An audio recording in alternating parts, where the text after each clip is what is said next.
Hello అండి. Welcome back to my channel. ఇవాల్టి వీడియోలో 10 నిమిషాల్లో ఈజీగా చేసుకునే టొమాటో చట్నీని ఎలా చేసుకోవాలో చూద్దాం. ఇలా పల్చటి టొమాటో చట్నీ చేసుకున్నామంటే ఇడ్లీలోకైనా, దోసలోకైనా, వడలోకైనా చాలా టేస్టీగా ఉంటుంది. ఎప్పుడూ చేసుకునే కొబ్బరి చట్నీ, పల్లీల చట్నీ, ఇంకా పుట్నాల చట్నీ కాకుండా ఇలా రెండే 2 టొమాటోలతో చట్నీ చేశారంటే 10 నిమిషాల్లో ఈజీగా చేసేయొచ్చు. ఇడ్లీ, దోసలోకి చాలా బావుంటుంది. ఒక్కసారి ఈ చట్నీ చేసుకున్నారంటే మళ్ళీ మళ్ళీ చేస్తూ ఉంటారు. ఇలా వేడి వేడి ఇడ్లీలలో టొమాటో చట్నీ పోసుకొని తిన్నారంటే చాలా టేస్టీగా ఉంటుంది. చేయడం కూడా చాలా ఈజీగా చేసేయొచ్చు.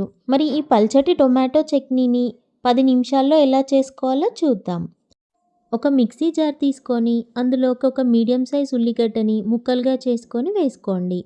మీ దగ్గర సాంబార్ ఉల్లిపాయలు అంటే చిన్న ఉల్లిపాయలు ఉంటే అవి ఒక 10 వరకు వేసుకోండి. టేస్ట్ చాలా బాగుంటుంది. వేసుకున్న తర్వాత 1 టీ స్పూన్ జీలకర్రని వేసుకోండి. 7-8 ఎల్లిపాయల్ని పొట్టు తీసేసి వేసుకోండి. నెక్స్ట్ ఇందులోనే 7-8 ఎండుమిర్చీలని వేసుకోండి. మీ దగ్గర కాశ్మీరీ మిర్చి ఉంటే 5-6 వేసుకోండి. కాశ్మీరీ మిర్చి వేసుకుంటే చట్నీ కలర్ చాలా బాగా వస్తుంది.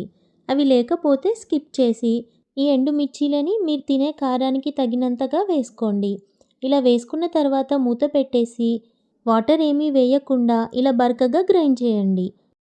తర్వాత అందులోకి 2 పెద్ద సైజు టొమాటోలని ముక్కలుగా కట్ చేసుకొని వేసుకోండి. ఇలా వేసుకున్న తర్వాత టేస్ట్కి తగినంతగా సాల్ట్ని వేసుకోండి. నేను 1 టీ స్పూన్ సాల్ట్ని వేసుకున్నాను. ఇలా వేసుకొని కొన్ని వాటర్నే వేసుకోండి. 2 టేబుల్ స్పూన్ వాటర్ని వేసుకొని గ్రైండ్ చేసుకోండి. వాటర్ మరీ ఎక్కువగా వేసుకోకండి. ఇలా 2 టేబుల్ స్పూన్ వాటర్ మాత్రమే వేసుకుంటే ఇలా చిక్కగా టొమాటో పేస్ట్ వస్తుంది. ఇప్పుడు ఒక కడాయి పెట్టుకొని స్టవ్ ఆన్ చేసుకొని 4 టేబుల్ స్పూన్స్ ఆయిల్ని వేసుకోండి. ఆయిల్ వేడైన తర్వాత ఫ్లేమ్ని లో ఫ్లేమ్లో పెట్టుకొని 1/2 టీ స్పూన్ జీలకర్ర, 1/2 టీ స్పూన్ ఆవాలు వేసుకోండి. అవి వేడైన తర్వాత 1/2 టీ స్పూన్ పసుపుని వేసుకొని ముందుగా గ్రైండ్ చేసి పెట్టుకున్న టొమాటో పేస్ట్ని మొత్తం వేసుకొని ఒకసారి బాగా కలుపుకోండి. ఇలా కలిపిన తర్వాత ఫ్లేమ్ని మీడియం ఫ్లేమ్లో పెట్టుకొని టొమాటోలలో ఇంకా ఉల్లిపాయల్లో ఉండే పచ్చివాసన అంతా పోయి నూనె పైకి తేలేంత వరకు మీడియం ఫ్లేమ్లోనే 4-5 నిమిషాల వరకు ఇలా ఉడికించుకోండి. ఇలా ఉడికించుకోవడం వల్ల చట్నీలో ఉండే పచ్చిదనం పోయి కొంచెం చట్నీ చిక్కగా అంటే దగ్గరగా అవుతుంది. ఇలా అయిన తర్వాత ఒక కప్పు వాటర్ని తీసుకోండి. వాటర్ని తీసుకొని మళ్ళీ కలుపుకొని మళ్ళీ మీడియం ఫ్లేమ్లో 2 నిమిషాలు ఉడికించుకోండి. ఇప్పుడు కొంచెం చట్నీని టేస్ట్ చేసి చూడండి. సాల్ట్ తక్కువగా అనిపిస్తే కొంచెం వేసుకోండి. వేసుకొని మళ్ళీ చట్నీని కలుపుకొని పులుపు ఇంకా ఉప్పుని బ్యాలెన్స్ చేసుకోవడం కోసం 1/2 టీ స్పూన్ చక్కెరని లేదంటే బెల్లంని వేసుకోండి.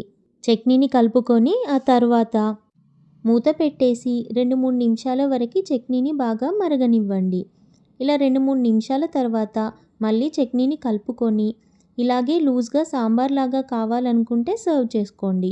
కొంచెం చిక్కగా చట్నీ కావాలనుకున్నప్పుడు ఇలా ఒక బౌల్లోకి 2 టేబుల్ స్పూన్ ఇడ్లీ పిండిని తీసుకోండి.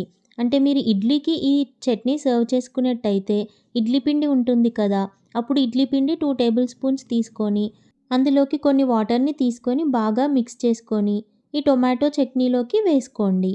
ఇడ్లీ పిండి లేకపోతే దోసపిండి అయినా వేసుకోవచ్చు. దోసపిండి కూడా లేకపోతే 1 టేబుల్ స్పూన్ శనగపిండిని వేసుకోండి. అప్పుడు ఈ చట్నీ అనేది కొంచెం చిక్కగా అవుతుంది అండ్ టేస్ట్ కూడా చాలా బాగుంటుంది. చట్నీ పల్చగా సాంబార్ లాగా కావాలనుకుంటే మాత్రం ఇలా ఇడ్లీ, దోస పిండి ఇలాంటి పిండిలు ఏమీ వేసుకోకుండా డైరెక్ట్గా సర్వ్ చేసుకోండి. ఇలా కొంచెం చిక్కగా కావాలనుకున్నప్పుడు మాత్రం ఇలా వేసుకోండి. నెక్స్ట్ ఇందులోకి కొత్తిమీరని వేసుకొని 2-3 నిమిషాల వరకు బాగా మరిగించుకోండి. అంతే అండి, స్టవ్ ఆఫ్ చేసుకొని సర్వ్ చేసుకోవడమే. ఇలా వేడి వేడి టొమాటో చట్నీని వేడిగా ఉండే ఇడ్లీలోకైనా, దోసలోకైనా, వడలోకైనా సర్వ్ చేసుకున్నామంటే చాలా టేస్టీగా ఉంటుంది. ఎప్పుడు చేసుకునే కొబ్బరి చట్నీ, పల్లి చట్నీల కంటే ఇది చాలా ఈజీగా అయిపోతుంది అండ్ చాలా టేస్టీగా ఉంటుంది. ఇలా వేడి వేడి టొమాటో చట్నీలోకి ఇడ్లీలని సర్వ్ చేశారంటే ఇడ్లీలను తినని వారైనా, ఇడ్లీలని ఇష్టపడని వారైనా ఇంకో 2 ఎక్కువగానే తింటారండి. అంత టేస్టీగా ఉంటుంది. చేయడం కూడా చాలా ఈజీగా 10 నిమిషాల్లో చేసేయొచ్చు. మీకు ఈ టొమాటో చట్నీ నచ్చినట్టయితే మీరు ట్రై చేసి చూడండి. టేస్ట్ ఎలా వచ్చిందనేది కామెంట్ సెక్షన్లో కామెంట్ చేయండి. ఈ వీడియో మీకు నచ్చినట్టయితే లైక్ చేయండి. మీ ఫ్రెండ్స్ అండ్ రిలేటివ్స్కి షేర్ చేయండి. నా ఛానల్ని సబ్స్క్రైబ్ చేయండి. మరికొన్ని ఇలాంటి రెసిపీస్ నోటిఫికేషన్స్ కోసం పక్కనే ఉన్న బెల్ ఐకాన్ని క్లిక్ చేయండి. Thank you for watching.